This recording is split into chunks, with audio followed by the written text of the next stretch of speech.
trying to go to places, if you weren't trying to fulfill your potential, if you weren't trying to really maximize everything that you have, I see it in all of your eyes. It's about who knows you. Okay? They got to know you. You can't be afraid. You can't hide behind social media. You can't hide behind private accounts. You can't hide behind, whoever you want to block today. You got to be that confident, that real about what you do. Now, I was lucky, again, because by the time I got home after that freshman year, I'm giving out my resume. Like, I'm walking around with my resume. I'm going to models. I'm going to all kinds of places. I think I even applied at a print shop, or I was applying anywhere that was hiring, right? No one would hire me. No one, because they didn't know me, But luckily, I got a job at this gym named Washington Sports Club because of a former teammate with the White Oak Warriors was already working there. Not only was he working there, but one of the guys that coached us was the GM there. So I didn't even, when I put in my application online, which again is a conversation I don't even want to get started with you guys, but I put in my application, I didn't even go through with the online one. But they knew me and I was hired. And that was the most ideal situation. Like, you gotta think, I had nowhere to rehab my knee. It was very easy for me to just quit, not go back and play football. Like, I'm done. This is it's not worth it anymore.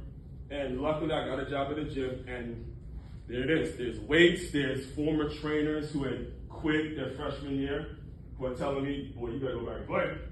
There was one in particular that I used to work out with every single day. He was actually, this was the kicker, because he was training to go in the NFL, and he played in the arena, and I was just trying to walk on in a Division I program. I did end up, going to Stony Brook. And just keeping up with him was difficult. And it goes back to, man, these people really bled into me. There are things that, if you really tune in, there's opportunities all around you. All right? Now, like I mentioned earlier, this was 2008, and President Obama was elected, and I was like, yo, this is right there in Bethesda, by the way. And I'm like, yo, I gotta go back and ball. So I got into Stony Brook off my academics, and I played for the program, and I finally fulfilled that dream of playing Division I football. All right, finally got it done. That's the short and sweet version of my college experience. All right. Now, college, I graduated, and then things got real. Things got real. Who in here? All right, before I even start that, who in here thinks they might want to be an entrepreneur? Go ahead, raise an eye. Don't be afraid. Why? So, I don't have to work a 9 to 5. That's a good answer. What's your name? Johnny. Johnny? Nice to meet you, Johnny. Johnny's the only one that might want to be an entrepreneur? Are you serious? I have no idea. Maybe. Maybe? How about you? No? You want a 9 to 5? So what do you want to do? On this cybersecurity engineer. Okay. Actually, let's do this. What about you? What do you want to do? Coast Guard? $40. Let's just go around the room. It's enough people now. I wasn't showing many people. We'll just ask everyone. You said Cybersecurity and Coast Guard. $40. Something with Marine. beautiful. You don't know.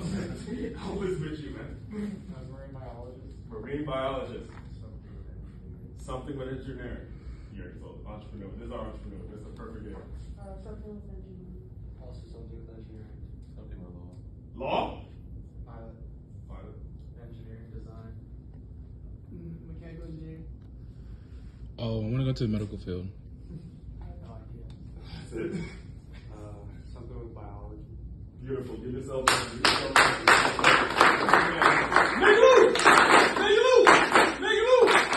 Tragedy into triumph. All right, so here's what happened, to be 100% honest with you. By the time my 4 years ended, and I was on all these different campuses, and I'm making all these decisions just for football, the only thing in my mind that made any sense was to be a football coach. It's like, what else are you going to do? To be 100% honest with you. However, I'll be real with you. I was a little intimidated because I didn't have a daddy that coached. I grew up with an older sister, and the only thing she knows about football is what her little brother did. So it was difficult just getting over that fear. So I was kind of shoved into entrepreneurship. Because where I wanted to coach in the NFL, and this was the year that the lockout, this was the longest work stoppage in NFL history. There was a lockout going on, and there were tons of people.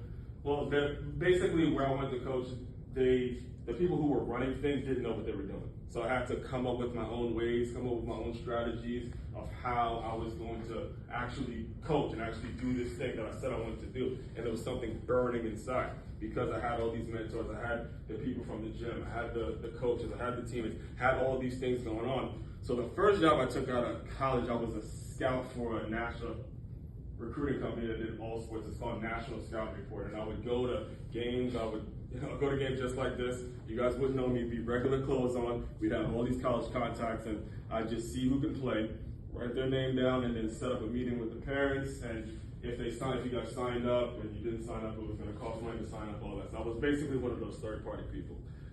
That was all commission work hours. So I had to take a job at a gym that worked overnight, and I was able to collide both of them. And that lifestyle, as you can imagine, was pretty difficult because I was napping. I wasn't sleeping at all because I had to work overnight and then go recruit kids like you guys. And then, it was tough.